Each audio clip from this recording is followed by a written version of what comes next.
ကြိုးဆိုပါရယ်ဒီဗီဒီယိုမှာအိမ်ချမ်းမြေရေးဆွဲခြင်းအတွက်ဘတ်ဂျက်လုံနည်းကိုပြသပါမယ်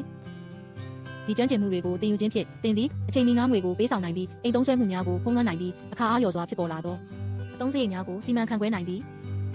လစဉ်ဘတ်ဂျက်တစ်ခုဖန်တီးပါတင်ဤဝင်ငွေများကိုစာရင်းပြုစုပါ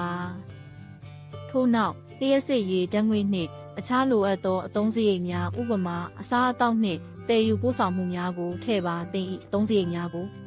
စောင့်ကြည့်ပါစာအုပ်စရင်စရာသို့မဟုတ်တင်ဤဘဏ်အပ်ကိုအသုံးပြု၍တင်ဤဝယ်ယူမှုများကိုမှတ်တမ်းတင်ပါဒါကတင်ဤငွေကိုဘယ်မှာသွားနေပြီးဘယ်မှာလျှော့ချနိုင်မလဲဆိုတာကိုမြင်ရစေပါတဲ့အချို့သောကုန်ကျစရိတ်များသည်တစ်ခါတလေဖြစ်ပေါ်သည်ဒီမထင်မှတ်သောအသုံးစရိတ်များအတွက်လစဉ်ငွေတချို့ကိုတီးတန့်ထားပါ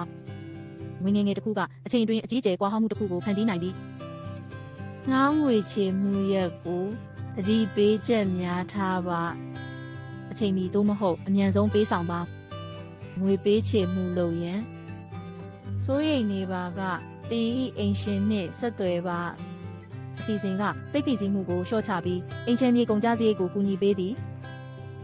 အစီအစဉ်ချစစ်ဆေးငွေစုပါကောင်းစွာစီမံထားသောဘတ်ဂျက်ကလစဉ်ကုန်ကျစရိတ်များကိုကူညီပေးသည်ကြည့်ရှုခြင်းအတွက်ကျေးဇူး